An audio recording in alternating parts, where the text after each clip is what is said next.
அடியேன் ராமானுஜதாசன். அனைவருக்கும் வணக்கம். இன்னைக்கு நம்ம ஆண்டாளோட திருப்பாவையில 17வது பாசுரார்த்தம் பார்க்கலாமா?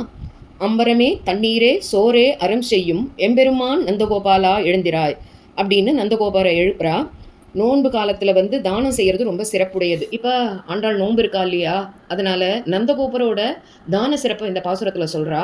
எப்படி அப்படின்னா, அம்பரமே அப்படின்னா வஸ்திர தானம், தண்ணீரே தண்ணீர் தானம், சோரே அன்னதானம் அப்படின்னா வஸ்திரதானம், தண்ணீர் தானம், அன்னதானம் செய்யறதுல ரொம்ப சிறப்புடையவராம். அதுவும் ஒவ்வொன்று தனியா எதுக்கு சொல்றா அப்படின்னா, பெருமையா அப்படின்னா, அம்பரமே தண்ணீரே சோரே அப்படின்னு ஏன் அப்படி தனித்தனியா சொல்லணும்? அம்பரம் தண்ணீர் சோறு அப்படின்னு சேர்த்து சொல்லியிருக்கலாமே.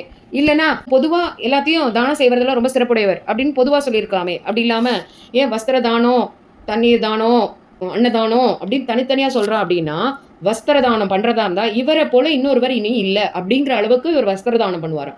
தண்ணீர் தானம் அப்படின்னா இவரை போல இன்னொருவர் இல்லை தண்ணீர் தானம் பண்றதற்கு அப்படிங்கிறதுக்காக அப்படி சொன்னாலாம். சோரே அப்படின்னாக்க இவரை போல இனிமே அன்னதானம் செய்யறவா இல்லை அப்படிங்கிற மாதிரி தனித்துவமா இருக்குமா இவரோட தானம். அதனால பெருமைப்படக்கூடியதாக இருக்கிறதுனால அப்படி பெருமையா சொன்னாலாம்.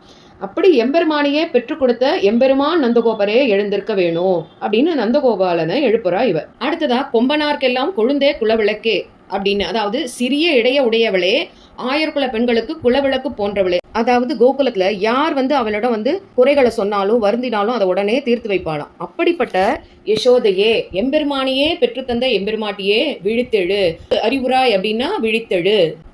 அப்புறம் அம்பரம் ஊடறுத்து ஓங்கி உலகளந்த, அதாவது ஆகாயத்தை பிளந்து 3 உலகையும் வாமனனா திருவிக்கிரமனாக அளந்த பெருமையை கூறி கண்ணனை எழுப்புறா.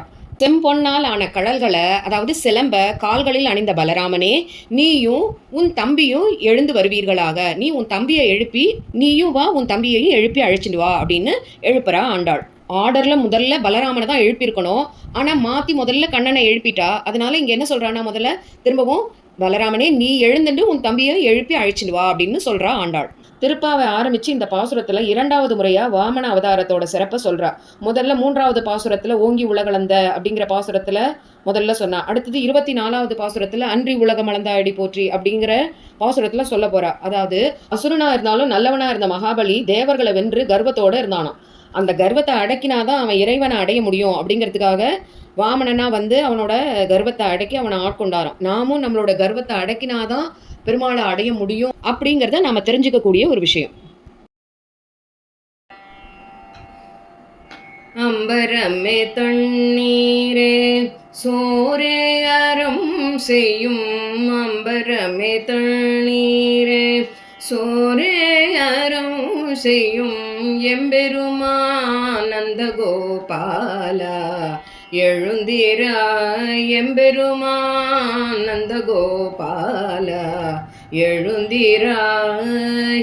கொம்பனார்க்கெல்லாம் கொழுந்தே குலவிளக்கே, கொம்பனார்க்கெல்லாம் கொழுந்தே குலவிளக்கே, கொம்பனார்க்கெல்லாம் கொழுந்தே குலவிளக்கே, கொம்பனார்க்கெல்லாம் கொழுந்தே குலவிளக்கே, எம்பெருமாட்டிய யசோதாய் அறிவுராய். அம்பரம் மூடறுத்து ஓங்கி உலகளந்த, அம்பரம் மூடறுத்து ஓங்கி உலகளந்த உம்பர்கோமானே உறங்காதெழுந்திராய், உம்பர்கோமானே உறங்காதெழுந்திராய். செம்பொற்கழலடி செல்வா பலதேவா, செம்பொற்கழலடி செல்வா பலதேவா, செம்பொற்கழலடி செல்வா பலதேவா. உம்பியுனியும் உறங்கேலோரெம்பாவாய், செம்பொற்கழலடி செல்வா மல